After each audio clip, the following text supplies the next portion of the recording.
Welcome to another show. I've got my man Pete Stone from the Sovereign Project Live. How you doing, sir? Not too bad at all, mate. How are you? I'm all right, mate. I'm all right. We were just talking before we came on camera. The Sovereign Project Live is so popular, people are now starting to replicate it and trying to cash in on it, piggyback it. What's going Yep, on? that's true. I get messages. We had a message a few months ago saying, "Oh, your membership is 5.99 a month." And I said, "No, I don't think it is. It's free." And we checked it up, and there's another website that called themselves Sovereign Project, and they were charging 5.99. So we have to be careful. We've had infiltrators, and we've got people trying to destabilize the Sovereign Project and all this sort of stuff. But the Sovereign Project still grows. There's no stopping us. I love it.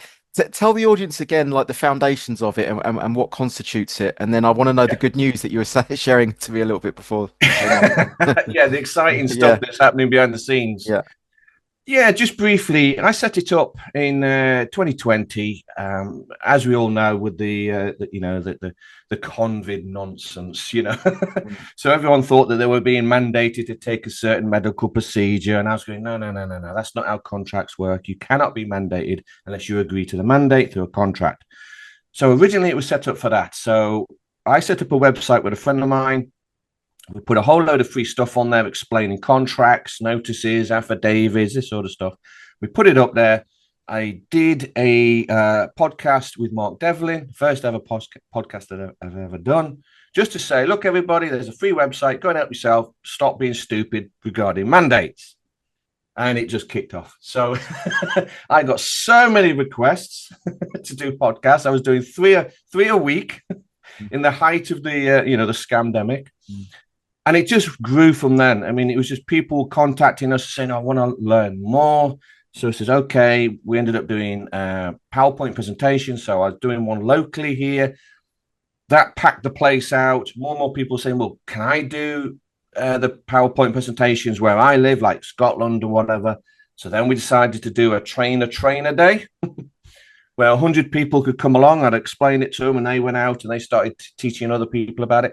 And it just exploded. We've got workshops all over the place now. We've got members in 75 countries.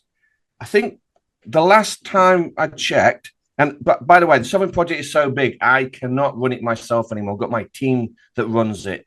So Janet, Carl, some other people out there. I don't know if I should mention your name or not, but if I didn't mention your name, it's because you didn't give me permission. And I don't want to drop your name if you didn't give me permission. But my team members, they do fantastic work. And if it wasn't for them, I could not run the Sovereign Project. But it's absolutely huge. We've got social media operating.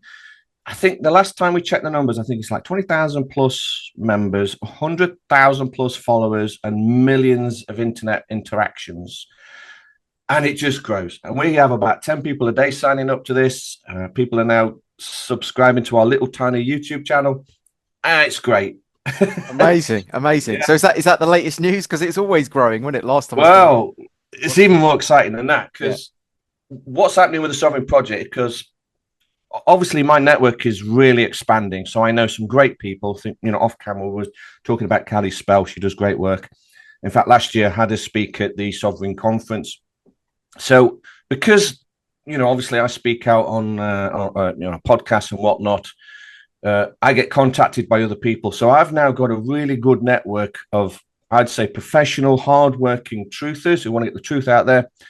I know a lot of them. I know the good ones. I do know the bad ones, not mentioning any names.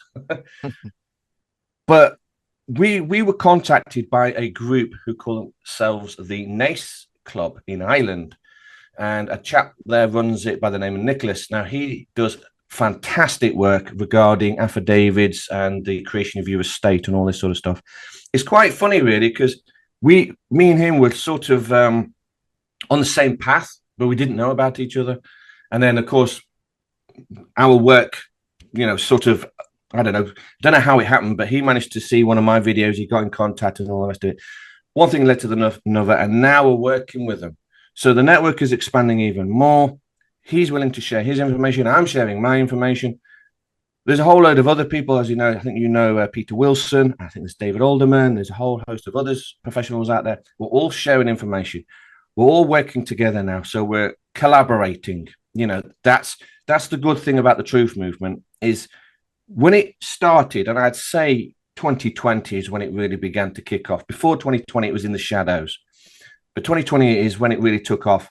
Now, yeah, there was a few people within truth movement who were in it for the money, and there was scammers and all the rest of it. I think now the general public, and I use the word public in quotes, the general people out there have now figured out who the bad people are, who the good people are. So the good people, such as yourself, and another one is like Richard Verbs, for example, we're now all networking, and the network is expanding. So, and the bad ones, they're not part of this network. Yeah. Yeah, they purged themselves in a way, haven't they? I They guess. have.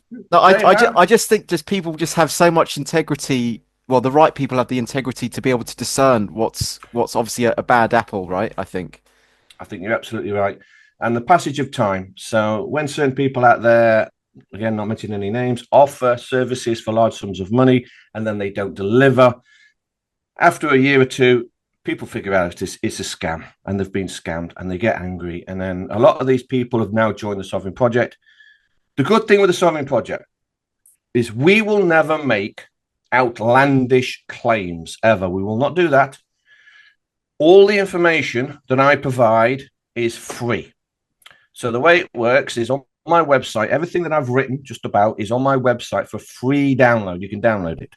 If you like what you see and you've listened to some of my podcasts, yes, there's books. Yes, there's online courses, but the information is free. So it's like your choice. If you like it, buy a book, do the course. And we do the courses and the books really cheap. In fact, I get messages, people message me and say, you should be charging more for your courses. Yeah, I know, yeah. I go, I know, but I'm quite happy with what we do charge. So Yeah, no, it's great, Pete. Yeah. it's fantastic. What kind of things are people implementing in their daily lives, would you say, from what you've seen? I tell you what's really good to see now. They're getting it. They're getting it. Now, in 2020, a lot of people were getting into the common law thing. Okay? Yeah. Yeah. Which is fine. It's not a problem. I'm not trying to disrespect anybody. At least people were waking up to the fact that the governments were corrupt. The so-called law that the governments were working on or using were not correct. So people were at least thinking outside the box, and at least they were going, okay, let's have a look at this common law stuff. But now people have realized, obviously, common law is not the correct way to go because, again, common law is another jurisdiction. In fact, Oh, really? note, yeah, I'll make a little note. We'll get back to this common law thing, and I'll just make a note so I don't forget. Okay. I just want to finish this point of what I like to see now is they're finally realizing common law is not the way to go, and this is the Great Awakening. I think the Great Awakening is on the verge now. It's not 2020. 2020 is when people thought, hang on a minute, something's seriously wrong here. All right, they began to question. When the Great Awakening really truly happens is when people, men and women, stand their own ground and become sovereign. And that is what I'm seeing now. So it's taken them a year, 2 years, maybe 3 to go on their journey of discovery and learn the fact, and this is the key point here, is you use your own law. That's the key. And now I'm seeing it. So people are now using their own law. They're standing their own ground. They're challenging everything. And they're beginning to realize that they've been tricked into operating in a system of commerce. Now, as soon as you figure that out, oh, we can have some fun and games because we can play that game. We know how commerce works. That's what's happening now. And people are waking up to it. And it's one person's waking up, another two's waking up, another three. So I'm hoping this is going to ignite. It's going to be like a dominoes effect. And as soon as people start waking up, for example, the farmers, when they suddenly wake up and realize that they've been tricked and they've been operating in a system of commerce and they didn't realize it, but now they can play commerce, boom, this game changes. Are you telling them to come out of the game or just play the game really well? Because there's two, you can do both, right? I think you said one of you, is it Pete, the other Pete Wilson, he says he puts his hat on game player or game, I don't know what it was. He's got a certain hat he puts on for it. It's completely right. You become the player. So the way I look at it is you come off the board. You come off the board. Too many people are still on the board as a piece playing legal games or playing common law, and there's still a piece on the board. Okay. When you actually become sovereign, you become a player. You come off the board. You can now visualize the Yeah. entire game as an observer, Mhm. which is what Pete does as well, Pete Wilson. So he will play, he'll put a different hat on, says, right, yeah, okay, I'm now doing, I'll be the living man on this one, but I'll put my hat on and now I'm my legal persona, Yeah. which is the legal name. I'm the surname now. Mm. Mm. Yeah. But yeah, when people start knowing how it works, you can really have fun, Mm. which what this what Pete Wilson does. Yeah, because So yeah, I was going to go back to the. oh Go yeah, ahead, go. mate. Well, no, I was just going to say, so what would that look like in terms of completely coming off the board as opposed to still kind of being a piece in the game, in your daily life then? Yeah, what you will realize is that everything, all documentation Mm. that is connected with the legal system is not you. So that's the first realization. So, for example, your passport, not you. Driver's license, not you. So when people ask me, "Oh, do you have a driver's license?" I go, "No, my legal persona does. I have a corporate driver's license that allows my legal persona to drive a government vehicle in commerce." So you separate yourself. So all of this stuff is, I mentioned passports. That's not you. So when you can remove yourself from the legal system and realize none of it is you, you realize the surname is not yours, it's theirs, all of it, you can now look back and you'll see all the paperwork because it is a game of paperwork. In the entire legal system is just paperwork based. A government is just exists on paperwork. That's all it is. So as soon as you can see all this, you can now play the game. And because you know that the entire system is contract based, and that's everything, by the way. Oh, look, just before we move on, the government cannot force you to do anything. They can only enforce you. So enforce means there's a contract in place, you agree to it, and they are enforcing the policy of the contract. If they force you, that's they've lost the game because that's not only illegal, it's also unlawful, and they've committed a crime. So you've got to learn the difference between force and enforce. Once you know this, you go, right, I can play the game. So you don't get into legal debates anymore. So, for example, if you get not letters from debt collectors or whatever saying there's a debt, you don't get caught up. You don't end up going, giving excuses or sending letters trying to negotiate your way out. You treat it as commerce. And you go, oh, hang on a minute. So you're making a claim there's a debt to pay. Okay. I'm going to need to see the paperwork that created the debt. Okay. And that's how you play the game. So you send it back and say, right, you've got 30 days to provide me with the documentation, which would be the original contract, the invoice that's created this bill. Oh, by the way, the document that you sent me, Mr. Debt Collector, doesn't even look like a true bill. It's not written out correctly. So please correct that before I can even move forward. The power you have is unbelievable when you know how the game plays because you can do it with everything. I did try this with my mate. So my mate got a parking fine, even though he was parked in a guest bay for his gym, which is allocated to him from his gym, right? So so it said guest. It was printed guest on in white paint in the bay, right? So he parked in there. He's been doing it for years, but he got a parking fine through. And he got the parking fine through, and he just thought, look, I can't deal with it. His mum had just passed away, didn't want to deal with the stress of it. He paid it, and then a couple of weeks later, they gave him another charge over the top of that one, and in error. But they paid him another charge, and so he thought at this point, bollocks to them, I'm going to actually like Yeah. appeal this. And not only did I say to my mate, let's appeal it, but also I want you to bill them for your time. So I said, well, so I said to him, look, I want you to put your own fee on this for Yes. and act as your own company and say, look, this is Yes. the amount of time that I've wasted, and this is what I charge, and send them a letter back. So he invoiced them for his time. Yes. But what happens is they ended up rescinding the first charge. Sorry, they rescinded the second charge, the kind of one that they made in error in their mind. Yes. But they refused to pay the invoice, and then it ended up going to court. And I went with my mate to court, but the judge just went, well, clearly we're not going to pay your invoice. That's ridiculous. And then in the end they paid him just out of because he went through a lot of grief and trauma from the whole experience of dealing with Euro car parks, that they did pay him out something, but just out of Oh, okay. sympathy for him. But we did try to act as a Yeah, yeah, company yeah. and invoice them, but it didn't work in our case. Well, you got a partial win. You got a partial Yeah, win because obviously you had a retraction yeah, and he got some form of payment. yeah, Yeah, it all depends on how you work. You've got to improve the paperwork. See, one of the things you can't do is appeal yeah. because if you make an appeal, Yeah. What you've done is you've accepted the obligation and now you're pleading. So you're on your Mm. knees begging. That's what appeal means, Mm. right? Mhm. And this is how parking ticket companies will trick you up. They will call it either a complaint or an appeal. Like, you can have an appeal. And you go, well, hang on a minute. Why would they offer that to me? Why would, Mm. because this doesn't make sense in commerce. Because in commerce, you hold your cards close. You don't offer the other side a way out. So if the other side, like a parking ticket company, is offering you a way out, guess what? It ain't. Mm. And that's the trap. So if they say something like an appeal and you accept the appeal and you make an appeal, then you've accepted the obligation of paying the ticket. So you don't do that. So I go, I don't deal with appeals. So I'll send off a documentation, a letter asking for the documentation that created the ticket. I need to see it. And I'll give them a period, like 14 days, to provide that. Now, they might send a letter back saying, thank you for your complaint. It's not a complaint. Don't call it a complaint, because then you'll pull me into their complaints department. So I will correct them. This is not a complaint.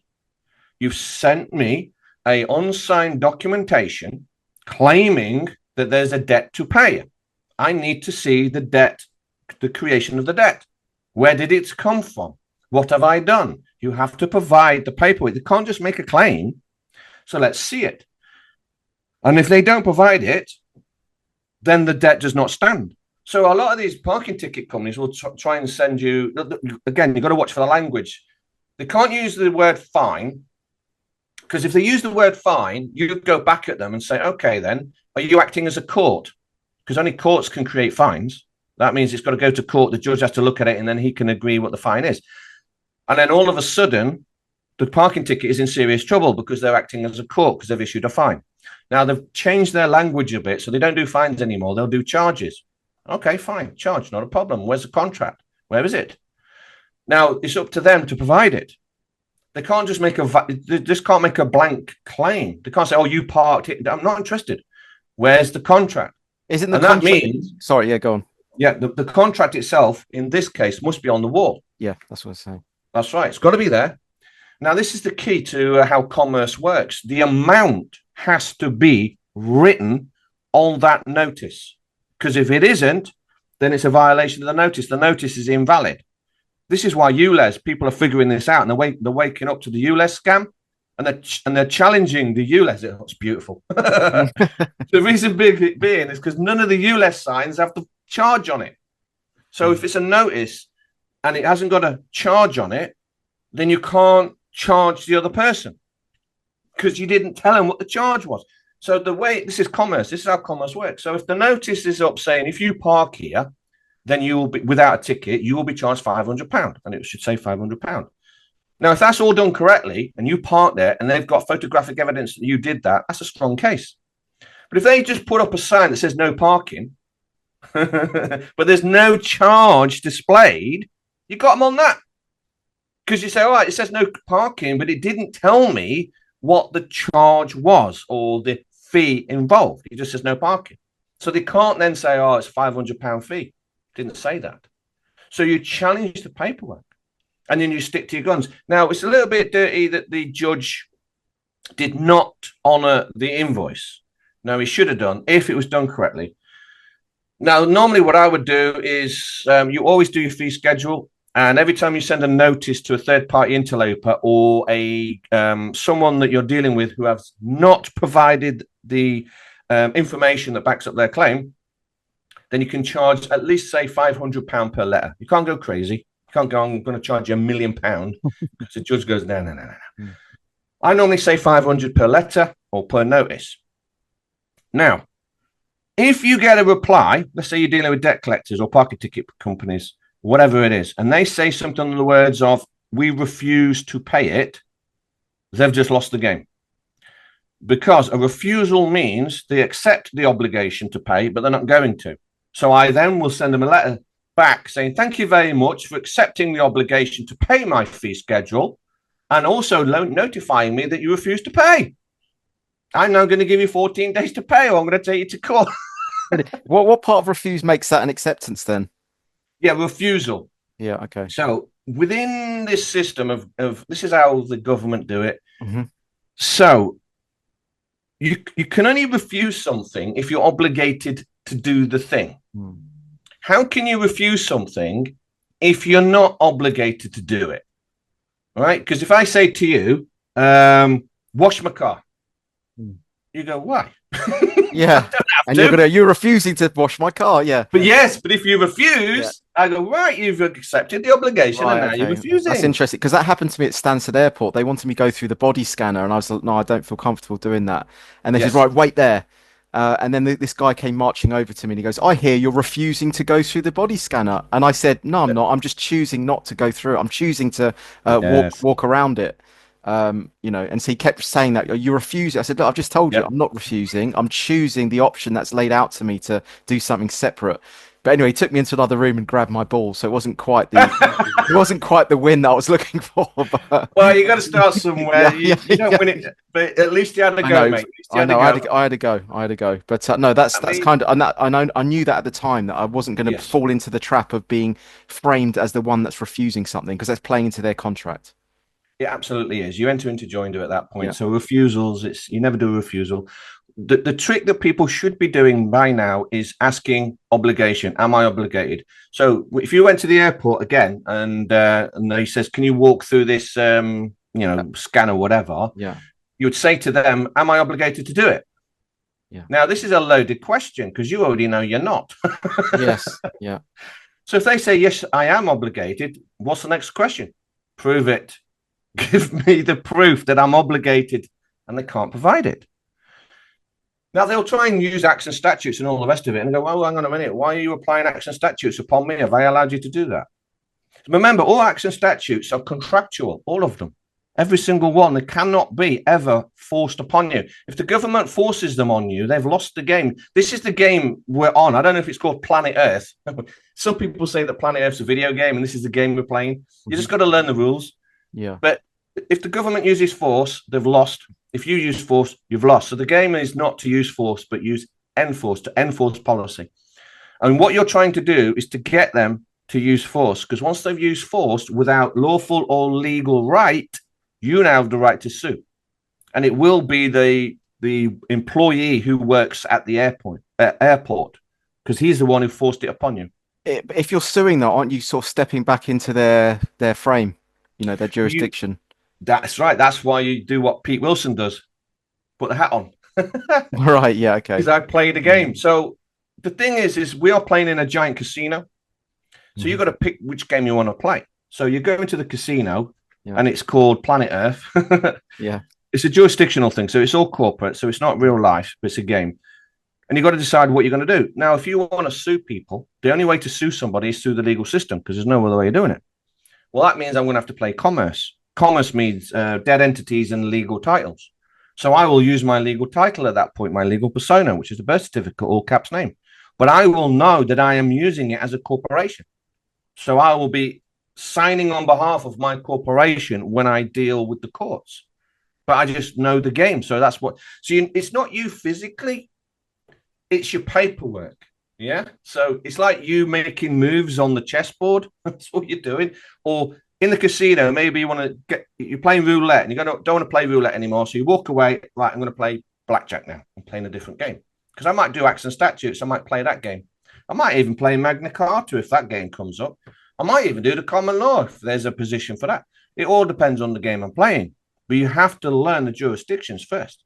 So, I mean, I could touch on the common law stuff, why it Yeah, is dangerous. I think that's interesting to know when and how to choose Yes. between common law, Magna Carta, or just playing the game and doing the acts and statutes and using your straw man, so to speak. Because I know, like Gary Thorne always says, "Oh, we just go in there and we say which dictionary are we doing? Are we doing the Black's Yes. Law dictionary or are we doing the normal dictionary?" Okay, and he says he can close down courts doing that. I'm a little bit nervous. I was like, Gary, I'm nervous doing that, mate.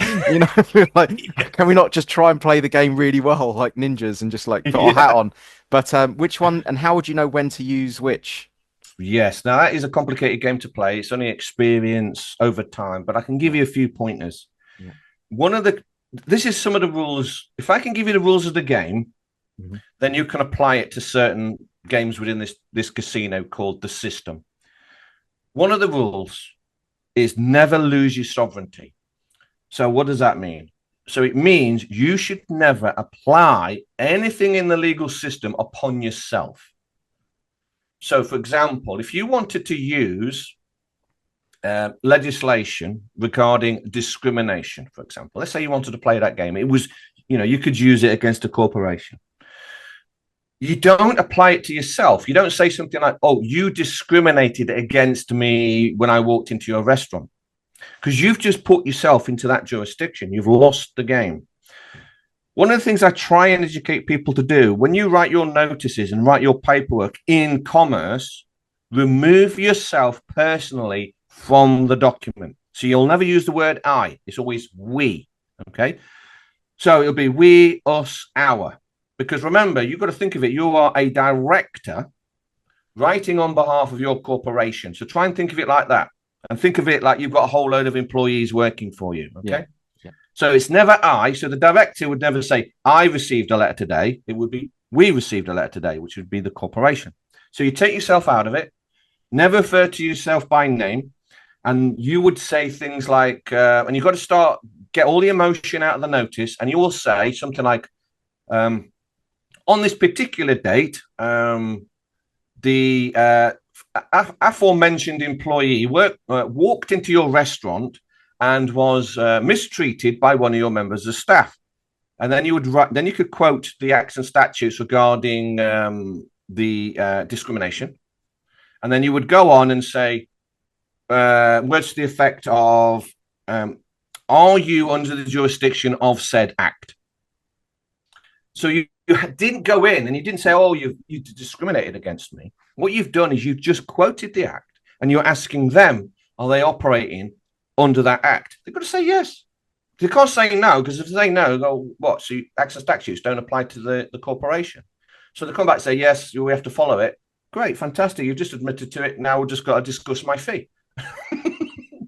That happened to me actually a year or so ago. I went into my local pub, and the bar woman, she just came up to me. I was sat down, and she goes, "I want you to finish that drink and leave and never come back." She said, and I was like, "What?" And I was so kind. I was in there on my own, just drinking a Guinness. I'd even invited locals who had come in to sit down and share the table with me, just out of kindness. Mm-hmm. And she just singled me out amongst everyone. I was just sat there having a drink on my own, quiet as anything. And she said, "I want you to finish the drink and get out of here." And everyone else was shocked. And they said, "What's all that about?" I said, "Don't know." He said, "Go and have a word with us." I actually had my phone. I thought I'd record it anyway, just in case I need this, later on. Yes. I went up to her and I said, "Can you just let me know like what I've done wrong?" And she goes, "I'm not going to tell you. Just get out." And I said, "Well, if you don't tell me, then I'm going to have to take that as discrimination then."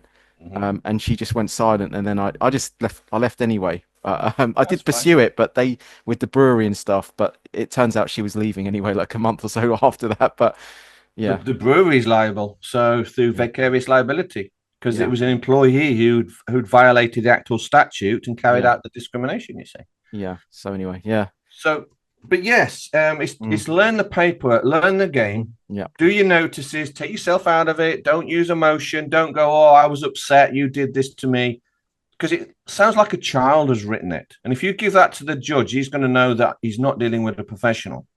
So a professional doesn't care about emotions or if you was upset or anything like that. But It's all commerce. I think the judge did though when my friend went in there, he mentioned his mum passing away, and Yes. I actually think that he gave us the payout just on that and the stress that he'd gone through. He didn't actually take into account any of the technicalities, because actually the other guy had us on a technicality, and he actually threw that out and just went Mhm. just purely on the emotion though of my friend. Correct. Only under the discretion of the judge. Yeah, It's the judge who's got to decide, right? So if you go in there based purely on emotion and crying and all the rest of it, you've got no paperwork backing it up, you've got no evidence, you've got no documentation or anything like that, the judge is going to throw you out, especially if you're a bloke. So, but yes, the judge has the discretion to award damages based on emotional distress, that sort of stuff. He does have that discretion, but it's up to him to decide.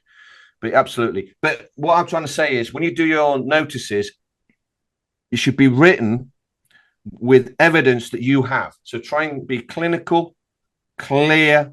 You don't have to do war and peace notices. It could be quite short. Avoid making claims, turn everything into a question. And then what you'll be doing is if you do set forward a case, You've got paperwork that backs up your notices. That's the key. The strongest paperwork on the day wins. That's it. Because the paperwork is the court end of. That's all it is. I mean, but how do you know if you're completely 100% watertight with it? Because you might do everything right, and then you might do your name in lowercase or something, and then it just messes it all up. Or because remember we did something together, and you said, yeah, just do all caps and just play the corporation. But I mean, you'd need to get 100% right. If you're just 1% off, you could lose the whole thing, right? Yes, it all depends on the situation. No two cases are ever the same. Yeah. So if you're going after the system itself, you will lose anyway. So even if you've got a perfected remedy, the judge is not going to let you win. So that doesn't matter. But if you're going against someone else and you're using the legal system, then it is a case of who's got the strongest paperwork. Right. So if the other side's paperwork is weaker than yours, you'll win. So it's a paperwork game. Okay. So even if you've made some mistakes, if you only made 2 or 3 mistakes, if the other side's lost 20 mistakes, then they lose. So, I mean, you can win a case on a tiny little mistake that the other side has made, even if you've made a whole load of mistakes. Right. So it all depends on the case. It's, for example, liability orders. I think a lot of people are waking up to the liability order scam now because council tax doesn't use liability orders and they can't. That they make a claim they have a liability order because you'll get notice of liability order, but they don't have one. So then you can go to court and say, oh, you don't sue against council tax because you'll lose that. But you go, Your Honour, I appear to have a notice here from a corporation called Derby City Council, and they make claim that they've got a liability order. I've got a document here that says notice of. However, I've contacted the council 3 times by letter, requesting them to give me a copy of this liability, and they haven't done so. So I need to see it. In fact, there's already been a case done. It's been done in Blaby City Council. A judge has just ruled that that Blaby City Council has to provide a witness statement and the liability order that backs up their claim. And we know that they can't do it. In fact, when it went to court, no one from the council turned up because they can't. So it's been adjourned. Yeah. So at that level, they kind of know it and they just, they back out, hoping that everyone's going to not be that aware and that savvy. Correct. Yeah. Correct. You've got to take it all away. You've just got to learn the game. Once you learn the game and more people start playing the game, it gets easier for the rest of us. How close are we to that tipping point, do you think, where everyone's going to realize they don't have to pay tax and, all these, do you know what I mean? How close are we? This close, I think. I think we're on the verge. Yeah. I did hear a report. I don't know how good the report is. It could be hearsay, but I did hear that over 100,000 people are now challenging the council tax alone already. So that's a good sign. And it is happening now. I do see chatter in social media posts, and people are now saying, you do know that tax is contractual, meaning there has to be a contract in place before you pay it. I mean, it's only a matter of time until people figure that out, and then you'll just get this tipping point, and it's game over. That's it. No more income tax, no more council tax, no more road tax, no tax, inheritance tax goes in the bin. Because all the farmers have to do is say, I'm going to give you 30 days to provide me with a contract that I signed agreeing to pay the inheritance tax. That's it. And they can't do it. The government can't provide that contract. The contract doesn't exist. Checkmate. You've lost. Yeah. And is it also, I mean, okay, so what are the other things you could potentially do? I mean, set up trusts, set up your own trust, your own foundation, or you can private trusts, private foundations is a way to go. Yeah. Now you've got to start learning the difference between titles and deeds. Yeah. Okay. Because a lot of people think they own the house, and then I'll ask them, "Well, how do you know?" And they'll say, "I've got a deed." All right. Where did you get the deed from? And they go, "Land registry." That ain't a deed. You've been issued a title. And if you read the title, you'll realize you don't own that land at all. Now, the good news is no one does. I mean, this is the biggest, this is one of the biggest secrets that's not, people are waking up to this. Because people are waking up to this idea that, maybe the king owns all the land. No, he doesn't. He owns a survey, a piece of paper. So once you start learning the difference between titles and deeds, you realize that no one's house or no one's land has actually been claimed yet. So you can claim it. And going back to the NACE Club, they're willing to share all this information and they're going to show people how to do it. And then you'll just be able to claim your own house, your own land. You'll put your own seal on your house, your own coat of arms. You put your own flag on the land. Now it's yours. And now you can get rid of the title, worthless title on the land registry. Because remember, here's the thing, people have got to learn what legal standing means. I mean, some of this stuff is so simple, you will literally kick yourself. So legal standing, what does that mean? Legal, contract. We all know that. So the word legal is referring to a contract. Standing, what does that mean? It literally means a man or woman standing by the contract.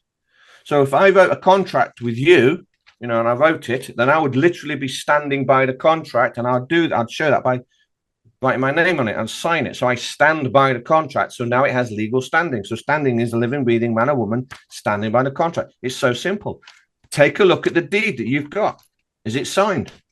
Doubt it. A lot of them I've seen, there's no signature whatsoever. So it's got no legal standing then. Is that right then? Is it true that it needs to have a wet ink signature for it to be from an actual real person? Not even person's not even the right word, is it? Yeah. Yeah. Oxford English. Yeah, exactly. Yeah. But you're absolutely right. It has to be wet ink signature because it charges the document and it gives the document value. And again, you don't have to take my word for this. Anyone watching this, and I'll explain why. Let's say you meet someone really, really famous, and that you idolize them, and you meet them, and oh my word, what do you want? You want their autograph, don't you? You want them to use their own hand and a pen and write it on a piece of paper. Now that autograph, let's say it's Elvis Presley or something like that, it's worth tens of thousands of pounds. Is a photocopy of Elvis Presley's autograph worth tens of thousands? No, of course it ain't. It's worthless, isn't it? So if you've got a photocopy or a stamp or an auto pen, in fact, did you hear about the Biden thing and the auto pen? Because it was saying because apparently, that Biden, he's no longer president, so he can pardon people. Yeah. It turns out that the pardons were done using auto pen. So now the courts are saying they've got no legal standing. Oh, wow. Biden didn't sign them. Yeah. Yeah. I think Biden's probably a bit of a photocopy himself, and he doesn't look real. You couldn't get him to sign anything, poor lad. Exactly. He's gone. He's gone. Wow, that's interesting. So, but are you saying that you could still play both? You could actually respond without the signature yourself and just play it that way, or you can play the human against their corporation and say to them, I'm not accepting that until I see a proper wet ink signature. Either one is good in that respect, yeah? That's right. It depends on the game you're playing. So a wet ink, we've got to determine the difference between an autograph and a signature. Right. So an autograph, it basically means authority or a graph of your authority. That's how you remember what it means, autograph. So you are the author of it and you have autonomy over it. And a graph is drawing of. That's what a graph is. So an autograph represents the living man or woman. Okay, like we mentioned earlier, you want Elvis Presley's autograph. Now a signature is slightly different. It might look exactly the same. It might be done by the same pen and by the same hand, but you can sign on behalf of a legal fiction. Now this is done every single day, and the average person doesn't even realize it. So if you work in an office and you are processing paperwork and your job is managing, director of whatever, and your job is to sign on behalf of the corporation, then when you sign corporate documentation, that's not your autograph. So you're not putting your worth into the document. You're signing on behalf of the corporation. Now, normally that's done either with a blue ink or black ink. Autographs are normally done with the purple. So once you know the difference and you go, okay, I can play this game. So when you're dealing in certain, say, for example, if you're going to do affidavits is for the living only. Okay. Corporations cannot do affidavits, and I'll explain why. So an affidavit basically means affirmation to God. You're making a claim to God, the highest authority, if you're religious. Even if you're not religious, you're still making a claim higher than man. That's what you're doing. So it's a very high claim that you're making. So that is done using an autograph, and it's usually done by purple ink. So that is and the reason why a corporation can't do an affidavit because it's dead. That's what it means. Corporation, dead entity. And then the dead entity can't speak. So if it can't speak, it can't affirm to God. Only someone alive can affirm to God. So corporations can't do affidavits, and this is why affidavits are so powerful. It's a checkmate on the courts. The courts cannot touch affidavits. It destroys them. So affidavits, you do autographs, but then when you're playing commerce, use your black ink signature if you want to. It's not a problem. But you will know at that point you are now signing on behalf of. So it ain't you signing. You're Yeah. signing on behalf of your legal fiction because Who, I'm who playing commerce now. who makes the rule that purple is like for the human man? Well, it's history. So I don't know. We're going back thousands of years now, Yeah. but it's a blending of the blue and the red Mm. that creates the color purple. Now, if you go really deep back in time, have you heard of the term royal blue? Yeah. The royal blue, yeah, the blue Yeah. blood, Yeah. Blue bloods. the blue bloods, yeah. Now, this goes back to this is all myth, but a lot of stuff we still use today is based on myth and religion of thousands of years ago. So the myth is the angels were of white skin, I believe, and you could see the blue blood. So they had blue blood. You could see the blue veins, and they were alive, and they were supposed to be royal. So if you were blue blooded, you were royal, which meant real, and you were above the peasants. Now the red, as we all know, signifies blood. That's where it comes, red blood. So if you mix the two colors, the blue, the angel blood, if you like, and the red blood of man, you get purple, and you are now sovereign. So that's the myth. That's where it comes from. But you're going back thousands of years in history. So, I mean, who's then verifying all this and acting as the umpire of like the color of the pen when you're using it and saying, okay, fine, he is sovereign, it is a purple pen, or if oh no, that's actually a blue pen, throw it out. Like, who's the umpire here? It's yourself. You are. Ah, okay. Yeah. Because here's the thing that you need to learn that every man, and I'm talking about when I say man, okay, you've got to be careful with the language. When I say man, I'm talking about the species. Yes. Okay. And when I say every man, I am also referring to woman. Woman is man with womb, woman. Okay. They are equal in status and they are equal in sovereignty. Both have dominion. So man has dominion. Now, a single man, a male man, does have dominion of his own jurisdiction, his own house, and he is the king of it. That's what kingdom means. So kingdom, it means I am king in my dominion. By the way, that's what freedom means. Freedom. It's a contraction of two words, free and dominion. I am free in my dominion.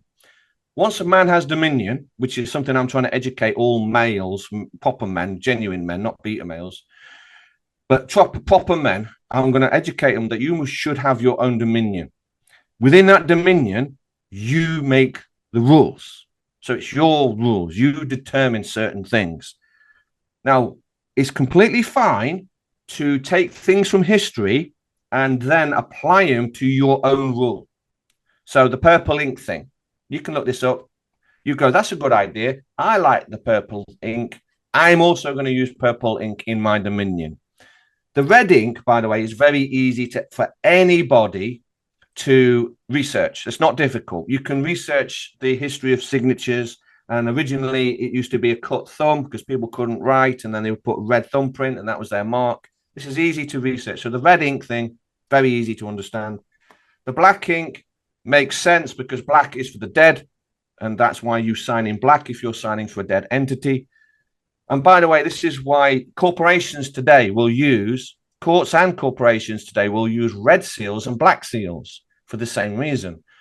Let me just tell you on a black seal, or black stamp. If you see a black stamp on a piece of paperwork, that is referring to internal corporate process, because it means there's no living, breathing man or woman behind it. It's just an internal corporate process, you see.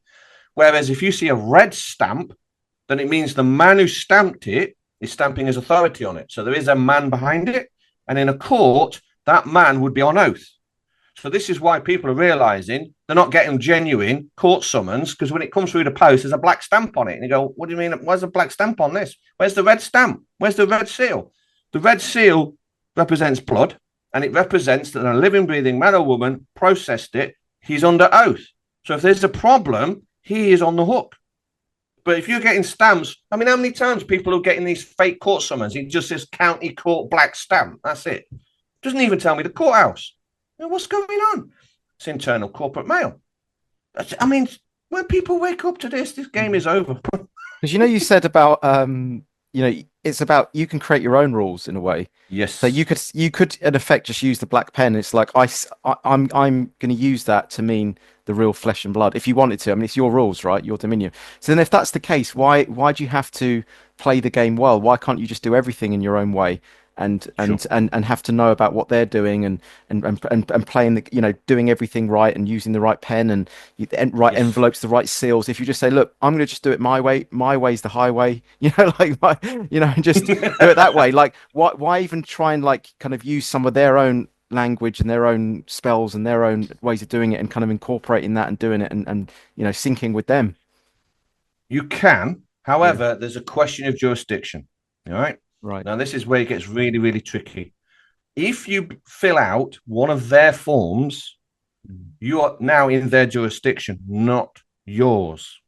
Yeah, but in your rule, Right? you might say that if I sign your forms, I'm not in your jurisdiction because that's my dominion and that's my game, that's a set of my rules. Or does it like where do you draw the line? Like how does it work? Doesn't work in commerce No. Okay. because the way it works in commerce, right? Okay, let's if we take a step back Yeah.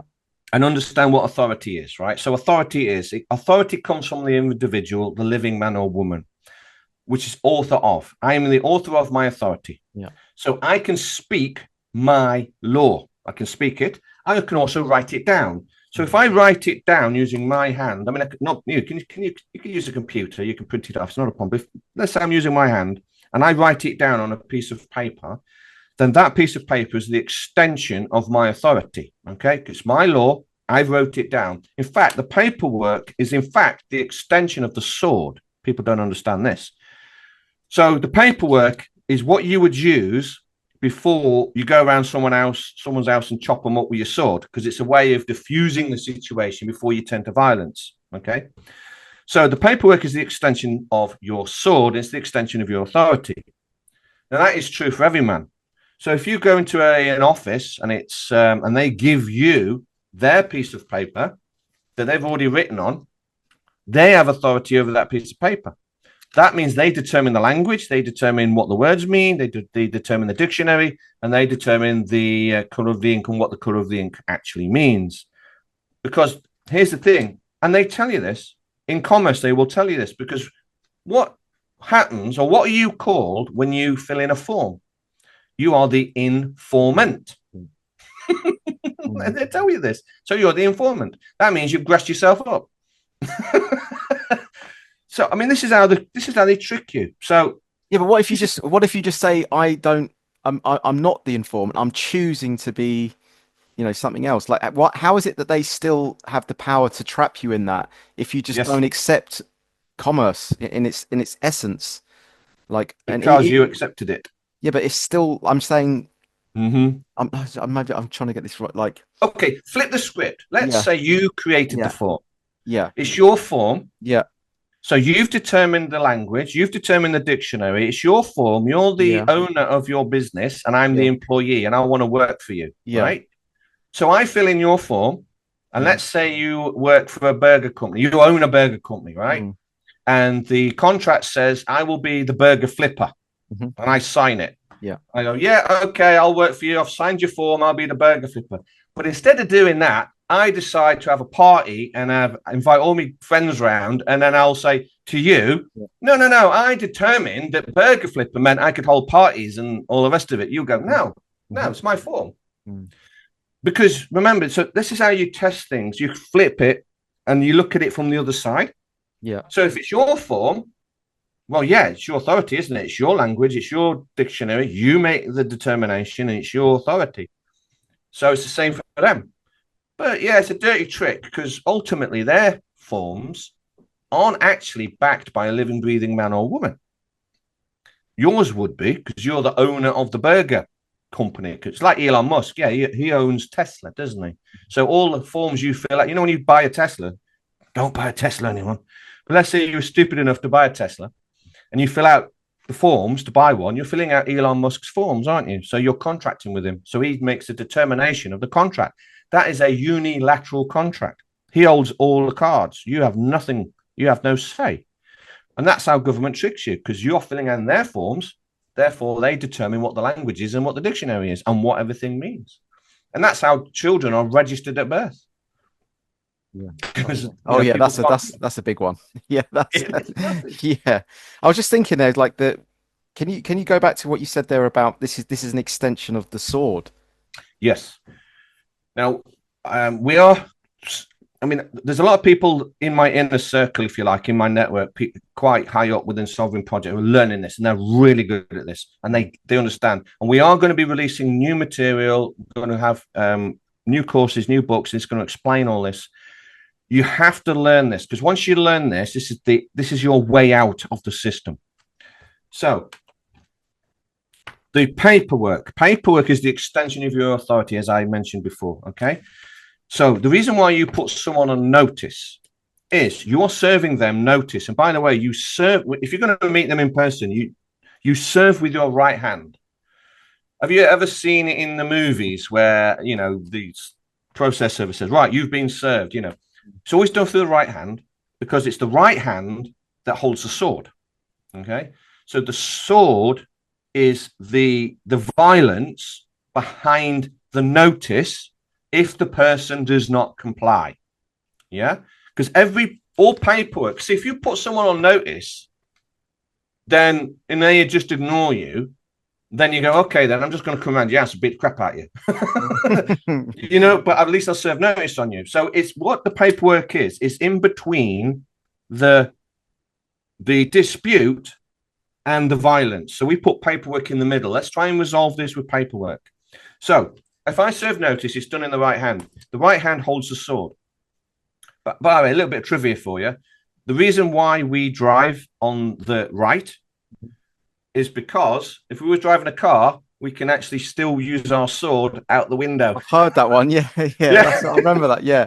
I wonder if like it's also something to do with the like sword and words. If you kind of move the S to, I don't It know. is. Yeah.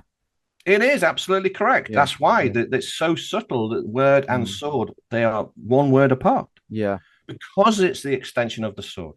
So let's say you did it with the left hand though. Who's there going, no, cancel, doesn't work anymore. You Yeah, have to do the right. no. Like, I mean, so like how far do you go with this in terms of making sure it's like on point? And then on point to what exactly is just that I'm sure Yeah. people did use the left hand with swords at some point. I mean, is Yeah, it yeah, are you yeah. saying Yeah. these things that we're doing are embedded into some kind of um reality, I don't even know a reality structure whereby it connects to the past and therefore it validates it somehow or it Yes. invalidates it based upon the past events or something.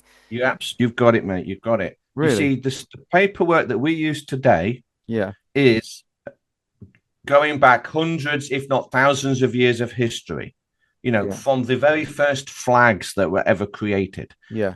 We're talking what? So the recorded history is possibly lost after 15,000 years. I think after 15,000 years, it's myth. So some of this stuff could be going back further than that.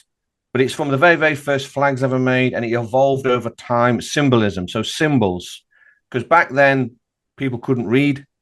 Well, okay, there is a theory that there was more advanced civilization, which then collapsed, failed, and this is reset. Which, yeah, that could be true, but let's not go down that road. But the paperwork today is all tied into at least ancient or old England heritage. So, and I'll give you some examples. So, let's say you write a notice in commerce. If you are going to serve notice on somebody, it is referred to as a presentment. And you go, why is it called a presentment? Well, have you ever seen the army when the sergeant goes, present arms? So your paperwork, you're presenting arms. You're presenting the person, look, you better read this. You're in serious trouble. Because in the olden days, the sword would be shown briefly before the fight. And it's a warning. And it's like to the other person, do you really want to take me on? I'm showing you the sword. Do you want to take me on or do you want to back down? The Japanese do the same thing. So a lot of this stuff evolved in different cultures and then has all come together today. Because in old England, we would have flags, we'd have coat of arms, certain colors, that sort of stuff. In Japan, China, all this sort of stuff, they would have a similar setup with seals and all the rest of it. It's all similar. It's all the very similar sort of stuff. So yeah, notices are the extension of your sword. And there's a whole load of other terminology that's all tied into it that people don't realize. It's like the word defense and offense. And you go, what does that mean? It quite literally means a fence. Have you heard of the sport fencing, where two swordsmen are? Yeah. And you go, why is it called fencing? The reason being is it comes from your dominion as a man. You can get a parcel of land and you'd have a fence. If another man should trespass upon you, you have to defend your fence. Defense. That's what it means. He has to go on the offense. Get off my grass, get off my land, get on the other side of my fence. So it's all in the language today. There's also another one. It's like a ward is similar to your dominion, and then you see like a play on words with ward. So you'd have back ward, forward. You'd even have co-ward, which is pronunciation's coward, but it's actually saying co-ward. So it's basically saying I need another person in my dominion to keep me safe. So we refer to that as a coward, but it's actually saying co-ward. So you can actually look, right. So there's a lot of words with ward. I can't think of all of them off the top of my head, but Darren DOG's got a whole thing on ward. But when he said that to me, I actually found coward, and I told it to him, and he's like, "Oh my god, some of these words they're right in front of you, right in front of your nose, and then as soon as you do it, I've broken the spell of coward. Now I know it always is co-ward. It's saying co-fucking ward. Yeah. So ward and dominion, ward and dom are kind of similar in that sense in the word structuring, right? Yeah. Absolutely right. Yeah, dominion, ward. And there's the thing, if you find yourself in another man's ward, you've lost your dominion, you've lost your sovereignty. And where do you vote? You vote in a ward. Yeah, in the hospital as well. Hospital wardens, and then prison ward. But this is the thing. When you finally see for the first time, and you have the ability to pull apart words, just like you did there, that is when you can play the game. Absolutely. I'm just looking here. Sorry, I'm into that. Yeah, reward. Yes. Backward, afterward, downward. But we're tricked through emphasis in the way that you say the word as well. And I think that's another thing. Even like when you walk into a building, it says entrance. It doesn't say entrance. It says entrance. It's always said entrance. Hasn't it? In trance. What the fuck is an entrance? Entrance doesn't mean anything. What means is the word trance in there. And then what you literally go into another trance when you want to buy loads of goods which aren't good for you. They're bad for you. All this kind of stuff. Yeah, bads. You're buying bads. But I mean, I just want to touch on the common law stuff, but why people shouldn't use it. I think your friend you were interviewing says you shouldn't use it, and he is correct on that. The reason being is that if you say that you're operating in common law, what have you just done? Placed yourself in the jurisdiction of common law, haven't you? Because you say, if I'm operating under common law, how many times have you heard that? People saying, I thought common law was like the place to come from because it was saying that you're sovereign and that you're outside of the system and you're not a piece on the chessboard and you are. But you saying it's a trickery. You actually are. So what law do you say you are falling under then that actually makes it sovereign? Yeah, but what do you call it? My law? My law. My law? That's it. My courts. I know someone else said you bring them into your court, you say. Correct. So this is the thing you've got to learn, is it's your court. See, this has been stolen from all men. The average person, or shall I say the average women as well, women can hold court and so can men. You imagine that you actually imagine your own like fenced off kind of area, and that's your ward, that's your dominion, and you're bringing you're coming into my house, my dominion. I'm opening the fence, letting you in. That's to visualize it. That's what it is, right, Pete? That's correct. Right. Okay. Now we're connecting some dots here. Yeah. Yes, and then you symbolize all this through your coat of arms, your flag, and all this, and you put that on your paperwork. Because if you put your flag on a paperwork, that paperwork is under your jurisdiction. So, I mean, people have no clue how flags work. You've got peasants, flying the Union Jack when the Queen was going by or whatever, or the King's in his golden carriage or whatever. No one's waving the flag. Ooh, look at the King. Peasants, you're commoners, people of low stock. You have no clue what a flag even means. And this is why the farmers are losing, because they're using the Union Jack. Oh, really? Oh, wow. Yeah. Because you've lost the game. If you're flying the Union Jack, you're now saying you're operating under the rules of the Union Jack. And that's a Union Jack, corporation. And it's a that corporation. and the United Kingdom is a corporation, isn't it? That's the thing. That's exactly right. It's all corporate now. So it's a business corporation. So there's no name behind the Union Jack. Try and research it. It won't come up because it's a corporate logo now. I'm pretty sure Gary was showing me that Great Britain was somehow like it liquidized or something on the it was on Company's House or something. Oh yeah. I could quite believe that. Um, You've got multiple corporate jurisdictions operating because you've got England, Scotland, yeah, Wales. They're corporations, not the yeah, land. You've yeah. got the British Isles, Mm. Great Britain, United Kingdom. They're all different jurisdictions operating on the land, and they're symbolized by different things. One of them is the flag. So you've got the United Kingdom, the Union Jack is for the United Kingdom. Then you've got the cross for England. You know, that's the England flag or the English flag. By the way, England ceased to exist in 1707. So when you're watching your football team and go, England, sorry, mate, there's not been an England since 1707. Go and Google it. Why is that? What happened? Just quickly, why Because you, 1707? yeah, because what happened is the United Kingdom started swallowing up the jurisdictions. So Right. if you look into the history of how the United Kingdom started, oh, by me, I can't remember the Mm, exact date. We're talking a few hundred years ago, and it was like, and I can't quite remember if it was like England and Wales first mm, joined. It's like the EU today, modern version of the EU. So the EU is just a corporate jurisdiction that's placed upon countries that have also got jurisdictions like France, Germany, and Spain, and all the rest of it. It's just corporate jurisdictions. The easiest one to understand is the United States of America with the 50 states. They don't even hide it. They tell you this. Okay. It's a corporate jurisdiction. And this is why you got to learn how to play the game. That's why they're presidents, like a company, a president of That's a right. company. Yeah. So you're President effectively of a like when you're company. flying the And he like holds office. yeah holds up and yeah exactly secretary and then secretary of state He and holds yeah office. secretary. They're telling you. Secretary of State. Yeah. They're It's funny. telling you. They literally, how many times have you heard they say Yeah. we're going to change policy? Mm. How many times are the politicians say we're changing policy? Yeah, it's corporate policy. They tell you. Mm. So you're basically, if you're flying the Union Jack, you're basically saying, yeah, I'm an employee of, or that kind of thing, aren't you? I'm. It's like Correct. that. Oh, correct. Yeah.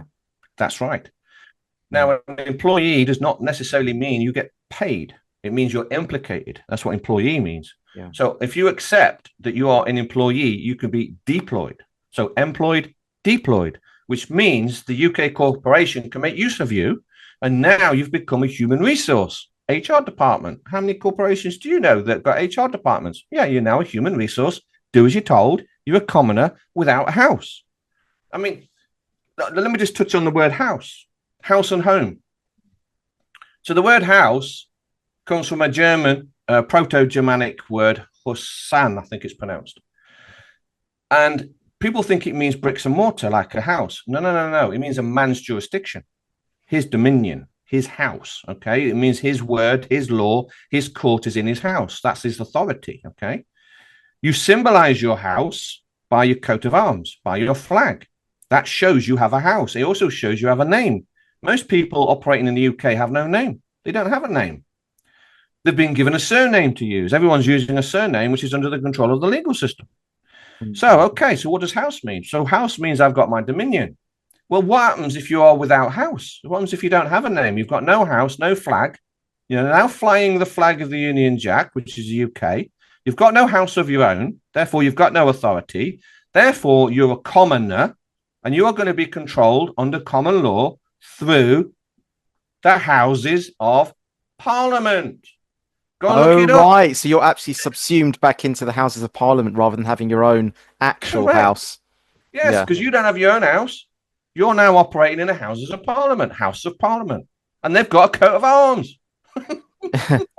So if you go in there and say, Your Honour, I'm operating under common law, you're saying to that judge, you are a man without house, you're a commoner, you're under the control of the House of Commons, therefore you better do as you're told, and you now have to do and follow acts and statutes as written by the United Kingdom. The corporation. Checkmate. Yeah. Yes, it was just a corporation. Yeah. So what do you call your building that you're in, that you're living in then? What should you call It'd it? be your name. So it's normally a family name.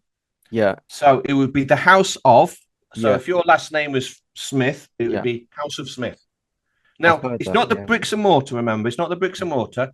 It's you placing your seal on the building. Right. It's the seal that is your house. Here's another thing. Only commoners have house numbers. Have you noticed the rich people don't have house numbers? Well, They've that, got house names. yeah, and it's like the House of Windsor. There you go. House of Windsor. It's not a house number. So it's only the commoners, people without house, without name, have a house number. So anyone with a surname is saying they don't have an actual house, and then you will get subsumed into the House of Parliament's jurisdiction or whatever. Bingo. You got it, mate. Because if you say you've got a surname, which is surety name, you're the debtor, you've Mm. got no name of your own. How do you change that then? Like, do you have to go? Do you have to? How would you go about changing your name and your number Right. of your house and all that then? Well, the one thing you can't change the number of the house, but you can reject it. So you can say, no longer wish to use the number, Yeah. and I do not wish to use the postcode. Because remember, it's not your postcode. So the postcode is part of the system. If you quote the postcode, then Oh you're wow. operating in the UK corporation jurisdiction because it's theirs. But what you would do is you could move the address, the house number, and the postcode onto a PO box. So you'd have a box outside your house on a pole, and that's just for post. Once that's done, you can claim the house for your own. You do this through affidavit. It's a process. Well, because that's what they do in America, isn't it? They have like the Yes. post box on the end of their drive, don't they? But so maybe that's a deeper reason behind. I just thought they were just stupid, but like, yeah, No, I thought they were just fat American lazy bastards. Couldn't go the extra like 10 meters to post something, but actually there was something deeper in. there is. There's a deeper meaning. That's right. In fact, you would wonder why, the fat, lazy Americans, why wouldn't they put the box right next to their front door? Why would they Yeah, put it at the end of the drive I and they have to know, walk back? and they have to walk for it. Yeah, yeah, They'd have to exactly. walk for it. But there's a reason why they've done that. It's because they've probably when they set it up, they separated it for that reason, Yes, right? correct. It's for post only. So the Yeah. post ends before the jurisdiction of their house. That's why it's the end of the drive, because that's their border. There's no house number on the front door. There's no letterbox on the front door. So that's why the jurisdiction ends at the post box.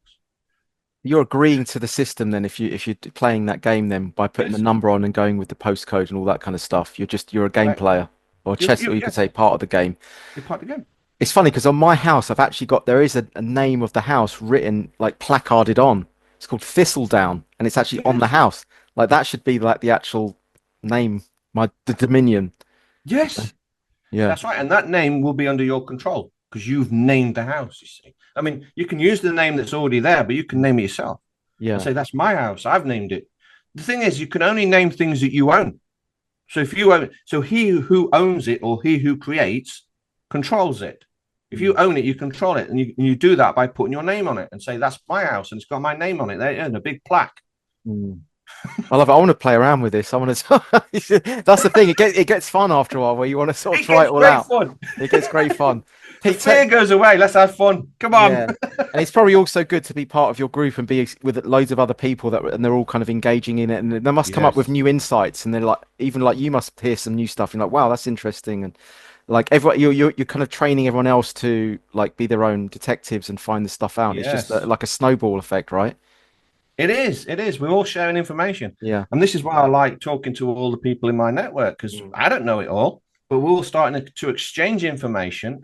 Because we're all working together, we're quickly getting to the ultimate truth of this game. We're almost there. I Yeah. mean, I've figured out the rules of the game. So, it's all commerce based, it's all paperwork based. So I figured all that out.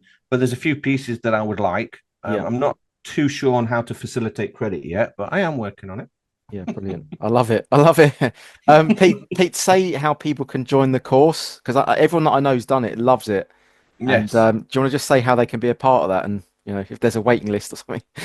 No. It's there was first time round because we did the course live, but now you can watch it anytime you want and you can stream it. So if you go onto the website, which is the sovereignproject.live, and there is you'll see the links. Just explore the website, and there is 2 courses available at the minute, which is the foundation course, which we call the 22-week course. That just gets you up to speed regarding contracts, notices, affidavits. We've got the advanced course, This goes through some heavy stuff regarding courts. We'll get deep into the courts. And there's two new courses coming.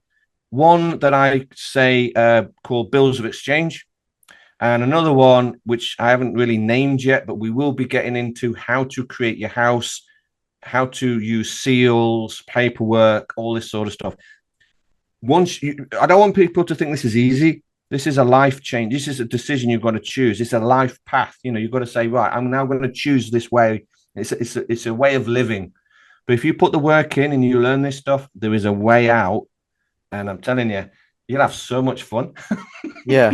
No, I love it. I was ready. I want to do the course as well at some point when I've got a bit of time free. I want to be able to Cool. do it. Like, just say how many hours a day do they need to do, or a week? Would you say to Well, fill it each up time? course, I Mm, say 22-week course because originally it was done over mm. 22 weeks. But each course is between 2 to 3 hours on Zoom. You can Yeah. watch it. And we normally say, I mean, it depends on how quickly you can take information in, but we normally say give it a week to absorb and digest the information and then do another one. That's why I say 2 weeks. I do know someone who blitzed it in a weekend, Oh wow. and that is a lot of information That's to too crunch. much. No, no. That. Unless you're Rain Man, I can't imagine that's a good way of doing it. You know. Oh, he's a Yeah. smart. I mean, I spoke to him. He's a Yeah. smart chap, but he Yeah. did it over the weekend. It's like the Matrix, when you plug it in and Yeah. oh, I Yeah. can fly a Like helicopter now. yeah, overload. Yeah, Yeah, I yeah. know. Too much. Microchip overload on that one. But no, Yeah, Pete, I love talking to you, man. You're just a real, yeah, pioneer with all this stuff, and like, yeah, cheers, buddy. it's literally like hacking the Matrix. It Um, is. I was gonna say what was the guy? There was one guy in the Matrix, but he ended up turning bad, so not him. I was going to say the one No, that just went, "Oh fuck it, I'm I'll have the steak," but I'm not but he was actually the bad one. I'm Let's like go with Morpheus. Let's Morpheus. go Morpheus. Yeah, you're Yeah, I'm more like Morpheus. yeah, yeah, yeah. But it's I literally explain how it works. yeah, and you're breaking it down. Yeah, and Yeah, but you're encouraging all of us to sort of be the Neos in a way, and to yeah, find because it's about Neo being the individual and reclaiming themselves yes. aside from the Matrix, and yeah, we're very close to pulling it all down, aren't we? Really, We're and very close. I think it starts with because I've spoken to a few others like Mark Byford, the farmer, who's Yeah, I he's know, Mark. he's actually created his own delivery system between the farms, so it's taking it away from the supermarkets. That's a way that we pull it back into the Yes. grassroots level. I've got another guy, Kevin Annett in Canada, who's created his own country, his own republic. He's Yeah. got his own flag and everything, and he's got his own current like his own trades that he does to instead of Okay. money, it's like trades you do with other people. Like I'll do this for you if you do that for me, and Sort of a um, barter system, sort of thing. yeah, and he's got his own deputized sheriffs and stuff. Okay. So he's trying that sort of stuff in Canada at the moment. It's called Kanate. That's his republic. Okay. So and he's saying I should start it here. So I might try it. You can play the game. I mean, as a sovereign, I wouldn't Yeah. join a republic because remember, what does republic mean? Hmm. What does the word public mean? Oh, to Public, members of the republic. public, Right. republic. So it Yeah. needs a better name for it. Yeah. Yes, Yeah. that's right. I don't want to be a member of the public. I don't want to be a people or a person. Thank you. I want to be sovereign, left alone. Dominion then, I guess. Yeah. Dominion. Yeah. But of course, if he sets up a dominion and then other people join, Yeah. it's his dominion. That means everyone else who's joined is under his dominion. Well, that's the thing. How would you create a community where you can invite other people in and there's a shared set of rules and laws, whatever you want to call it? Um, Yeah, you it's can't do it. You've got to pick one. It's either sovereignty mm, or community, unfortunately. Because this is the thing. This is why so many people mm, can't do the sovereign thing, because it does mean you're responsible for your own life. yeah, I don't expect women to do it, but men should, because every man should stand his own ground. And because yeah, remember what community means, it's communism, shared responsibility. That's what community means. And if you find yourself in a community, that means you've got to follow the rules of the one who set up the community, and you give up all your rights. In fact, you don't have any rights in a community. How can You you have have privileges. how can you have a functional, whatever you want to call it, community, if Network. everyone is just so individualized to the point where it's just their own court? There's how can there be any kind of cohesion then if it's just totally atomized and everyone's got their own dominion Mhm. court? Like how can you even have a geographical area that's very cohesive then? Yes, I mean that's not a problem. We actually do that right now. It's just the Yeah. average person doesn't realize it. Like, for example, me and you, we're having Mm, a conversation here. Yeah. We can quite easily, if we could enter into a contract, and we can even stipulate the court that we will use if we were going to have a dispute. Mm. So that would just be between me and you. But one of the things we have to try and, as sovereign, Wow. I'm not interested in the business of other people I don't know. So if some blog, some Fred is trading with someone in China, and it's not my business, so I don't want to get involved. Mm. The problem with socialism, unfortunately, we all know that socialism, communism doesn't work Yeah. because most people who get into those systems think they're going to get something for free. They think they don't have to work. And if you don't, and it ends up that no one works and the system collapses. But if you're solely responsible for your house, then you have to work. You are the provider. And if you've got a wife and kids, then you will provide for them. You make Mm. sure your house is solid and protected. But if all men did that, you'd have a nation of individual men with their own house, nice big house, Audi on the drive, plenty of money, happy wife, lovely children, no school, and then we can just be professional businessmen when we want to be doing business. There was a system like this, by the way, By before. the way, maybe that's where we get the word courteous from. Yeah, It's got yeah, court in it. It's court, isn't it? court. Yeah, courteous. Yes, it could be right on that. And even you But you say could be. like meant you court a woman. That's right. It's courtship. Yeah. Yeah. That's what you're doing. So Mm. courtship is you're engaging with someone else. Mm. You've entered into courtship. In fact, one of my books talks about this. It's done in the advanced course about courtship, and it explains it. You've got Yeah. friendship is another one. Oh, well, So that's friendship. maritime law. All the ships are That's right. maritime law. So that's still commerce then, isn't it? Well, it's commerce when you're dealing in dead entities and legal fictions. Oh, If you're right. dealing in the living, it's contract law. That's a slight Oh, difference. so it's not even though it's the word ship, which refers to water. It's not admiral maritime law if it's human to human between Correct. humans. Okay, so you Yes. can use I that mean, word. Fine. Okay, yeah. you can use that word, yes. Right. Yeah. But you're absolutely correct. It does come from maritime law. Absolutely. But it just basically means contract. So whenever you hear the word ship, it means there could be another person involved, like friendship. You can't have a friendship unless there's at least two people. You can't have a courtship unless there's at least two people. Mm. So scholarship, again, there's got to be at least two people. So there's a contract, there's an agreement going on. That's what ship means. So yeah, but it Sure. did come from maritime law. Absolutely right. Yeah, because we've spoken about that before. And then when you go into a court, you're stepping onto their ship, right? Exactly. Um, and then you've lost all your law of the land uh, benefits, whatever you want to call it, because you're now Correct. playing they're pirates and you're jumping onto their ship, kind of thing, and it's their Yeah. rules. Yeah, It's their rules. yeah, That's yeah, right. yeah, You've yeah. entered into their jurisdiction. And by the way, the law of the land is an individual man's law of the land. So my law of the land is different to your law of the land. So Right. law of the land refers to my dominion. It means I make the law on my land in my dominion. Oh, so if You you step it, if I come into your dominion, then I'm playing in your laws, right? correct. Okay. Correct. And by the way, Yeah. we all know this because if you go to someone's house for the very first time, Yeah. what do? You knock there, you wait, you don't just walk in, you wait to be invited. And what do? You're normally very courteous. You say, "Oh, do you want me to take my shoes off?" You wait to be offered to sit down. You don't just sit down. You wait. Oh, would you like to take a seat? Everybody knows this. You're entering into another man's dominion. He is the rule. He makes the rules of his house. So that's why you become very polite and courteous because you don't want to offend him and violate his rules.